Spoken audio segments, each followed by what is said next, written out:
LIC agents को बहुत commission मिलती है और मैं सोच रहा हूँ कि मैं इंश्योरेंस क्यों कराऊं।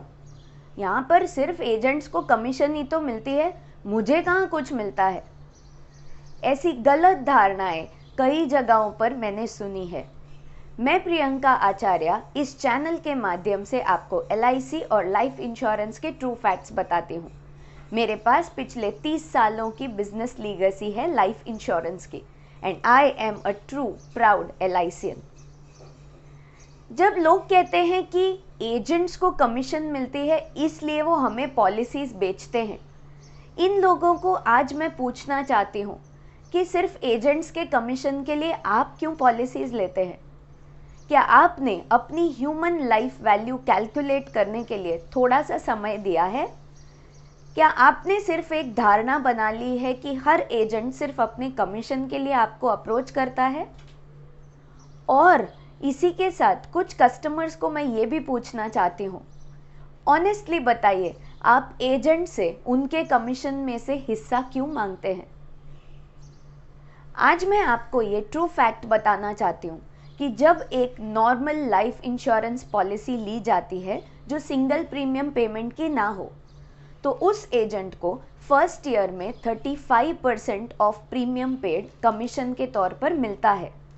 सेकेंड और थर्ड ईयर उसे 7.5% का कमीशन मिलता है और उसके बाद जब तक प्रीमियम्स भरते जाएं तब तक उसे 5% का कमीशन ज़रूर मिलता है।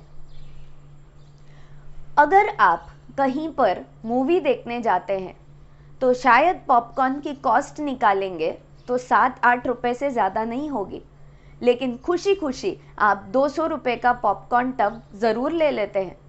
क्या आप उस काउंटर पे किसी को पूछते हैं कि आपको इसमें से कितनी इनकम मिलती है या आपकी प्रॉफिट मार्जिन कितनी है? जब आप कहीं मॉल में एक शर्ट खरीदने जाते हैं, वो सेल्समैन आपको 10 तरह की शर्ट्स दिखाता है और उसमें कभी कभी आपको एक आध पसंद आ जाती है। क्या आप उस सेल्समैन से पूछते हैं कि उसे इन 10 शर्ट्स दिखाने का कितना इंसेंटिव दिया गया है? मेरे ख्याल से आप ऐसा कुछ भी नहीं करते।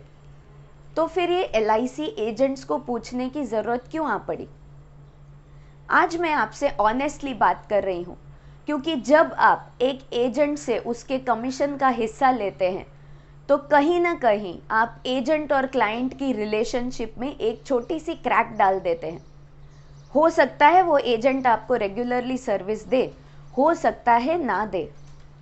उसके बाद हम ये धारणा बना लेते हैं कि हमें एजेंट ने पॉलिसी दे दी और फिर एजेंट गायब हो गया। लेकिन आपने जिस तरह आपको टैक्स भरने में थोड़ी सी दिक्कत हमेशा हर साल आती है, आपने उस कमीशन में से भी टैक्स हासिल कर लिया, और वो टैक्स जो लीगली आपको लेना भी नहीं था। किसी भी एजेंट को प्रोफेशनल की नज़र से ज़रूर देखें। जब वो एजेंट आपके पास आता है तो उसे जांचें, बिल्कुल जांचें, उसे 20-25 अच्छे सवाल पूछें, ना कि उसे सीधा ये पूछें कि मुझे रिटर्न कितना देगी आपकी पॉलिसी और मुझे आप कितना कमीशन देंगे। ये फैक्ट भी कई जगह पर गलत तरीके से बताया गया है।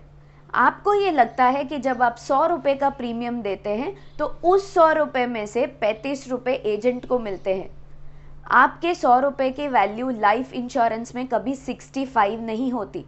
आपके 100 रुपये की वैल्यू हमेशा 200, 250, 300, 500 होती है। एलआईसी उस एजेंट को सैलरी देता है उस पॉलिसी को लाने की, उस पॉलिसी के लिए सारा कोऑर्डिनेशन करने की और उस पॉलिसी की जानकारी देने की और उस पॉलिसी को आगे चलकर सर्विस करने की। किसी भी तरह के एजेंट्स को जब आप प्रोफेशनल की तरह नज़र से देखेंगे तब जाकर एलआईसी और लाइफ इंश्योरेंस इंडस्ट्री सही मायने में इंडिया की बेस्ट इंडस्ट्री बनेगी। अगर आप सच्चे इंडियन हैं तो डेफिनेटली लाइफ इंश्योरेंस एजेंट्स को प्रोफेशनल ज़रूर माने। Thank you.